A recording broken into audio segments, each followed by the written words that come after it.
Saudara, Mahkamah Konstitusi menerima 149 pendaftaran gugatan hasil Pilkada 2024. Ratusan gugatan itu didaftarkan terkait hasil Pilkada tingkat kabupaten dan kota. Dari laman resmi Mahkamah Konstitusi, dari total 149 pendaftaran yang masuk, 116 diantaranya Pilkada tingkat kabupaten dan 33 sengketa hasil Pilkada di tingkat kota. Sesuai undang-undang, Mahkamah Konstitusi menerima pendaftaran sengketa Pilkada 2024 dalam kurun waktu 3 hari setelah penetapan oleh KPU daerah.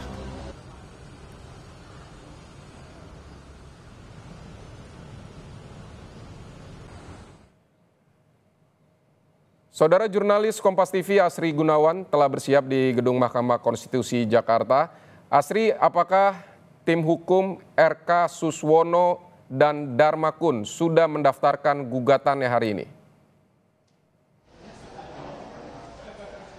Kami pantau sejak pagi, Vidi, dari kubu Ridwan Kamil Suswono maupun kubu Dharma Pongrekun Gunwardana, ini belum terlihat mendaftar di Gedung Mahkamah Konstitusi Republik Indonesia. Dan memang kalau misalkan yang disampaikan dari hasil konferensi pers masing-masing tim hukum atau tim pemenangan paslon nomor urut 1 Ridwan Kamil Suswono maupun tim hukum dan juga tim pemenangan dari paslon nomor urut 2 Dharma Gunwardana, ini mereka masih akan mempersiapkan materi maupun juga dokumen yang nantinya akan diserahkan dalam pendaftaran ke MK dalam 1 sampai 2 hari ke depan.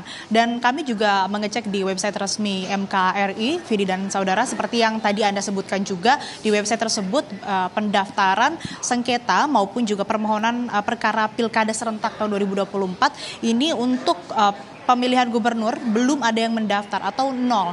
Kemudian kalau dari total permohonan yang sudah masuk ke Mahkamah Konstitusi, seluruhnya untuk Pilkada serentak ada 149, 116 diantaranya ini untuk pemilihan bupati dan 33 sisanya ini untuk pemilihan wali kota. Dan kalau kita melihat pada peraturan Mahkamah Konstitusi nomor 3 tahun 2004 dan juga syarat yang diatur dalam Undang-Undang nomor 10 tahun 2016 tentang Pilkada, bahwa peserta Pilkada ini bisa ataupun juga paling lambat mengajukan permohonan atau gugatan ini paling lambat 3 hari kerja terhitung dari hari pengumuman hasil perolehan rekapitulasi suara Pilkada yang dilakukan.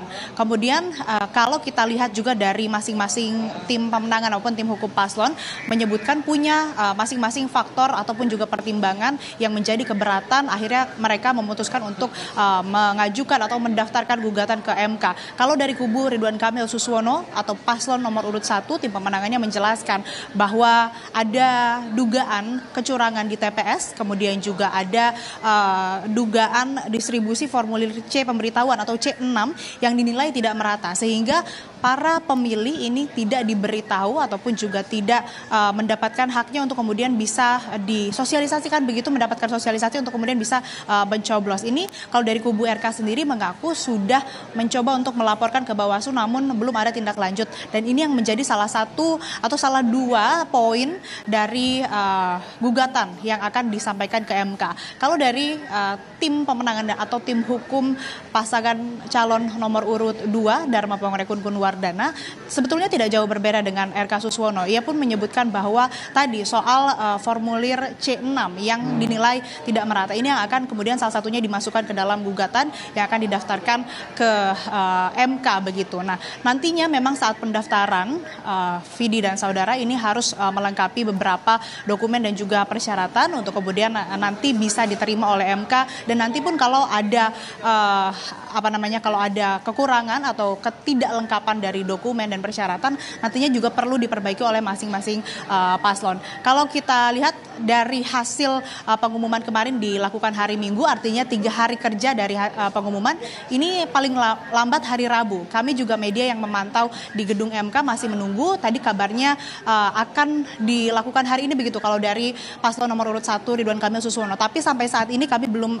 menerima. Jadi yang untuk Pilgub ataupun juga untuk pendaftaran gugatan pemilihan gubernur ini masih 0, belum ada, termasuk Pilgub Jakarta yang memang kalau kita lihat dari konferensi pers kemarin dari hasil rekapitulasi suara yang memang rencananya akan melakukan atau melayangkan gugatan ini dari paslon nomor urut 1 dan 2. Kita masih menunggu, Vidi dan saudara, apakah hari ini tim pemenangan maupun tim hukum dari Ridwan Kamil Suswono jadi mendatangi Mahkamah Konstitusi untuk kemudian mendaftar terkait dengan gugatan Pilkada atau Pilgub Jakarta 2024. Vidi. Asri, nanti kalau tim Ridwan Kamil Suswono maupun Darmakun datang untuk mendaftar, selanjutnya bagaimana alur gugatan sengketa pilkada ini berproses di MK?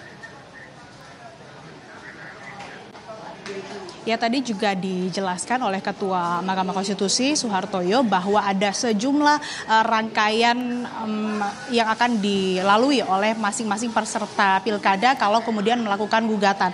Nah, kalau dari website resmi ini sebetulnya ada 18 tahapan. Nah, yang pertama nanti mulai dari pemeriksaan kelengkapan setelah melakukan pendaftaran sampai akhirnya nanti menetapkan pihak-pihak terkait ataupun juga pihak yang nantinya akan berperkara ataupun juga melakukan sidang. Nantinya akan juga ada rapat permusyawaratan hakim, kemudian nantinya akan ada sidang yang dilakukan. Kalau kata Ketua MK, sidangnya nanti dilakukan menyesuaikan dengan perkara yang nantinya akan disidangkan. Apakah sidangnya akan dilakukan 1 kali, 2 kali, ataupun juga lebih dari itu. Nah, tapi kalau berdasarkan timeline schedule yang ada di website resmi MK, sidang perdana sengketa pilkada serentak ini rencananya akan dilakukan bulan Januari. Untuk tanggal pastinya juga belum ada informasi lebih lanjut. Dan lebih lengkap lagi, Vidi dan saudara, berikut pernyataan Ketua Mahkamah Konstitusi Soeharto yang telah kami rekam sebelumnya. Kan ada proses penyerahan perbaikan. Nah, nanti setelah perbaikan kemudian akan diregistrasi oleh Mahkamah Konstitusi. Setelah diregistrasi nanti para hakim akan menggelar gelar perkara untuk masing-masing panelnya. Kemudian nanti menetapkan hari sidangnya. Jadi ya kira-kiranya di awal Januari ya. Pastinya registrasi kalau tidak ada halangan dia tanggal 3.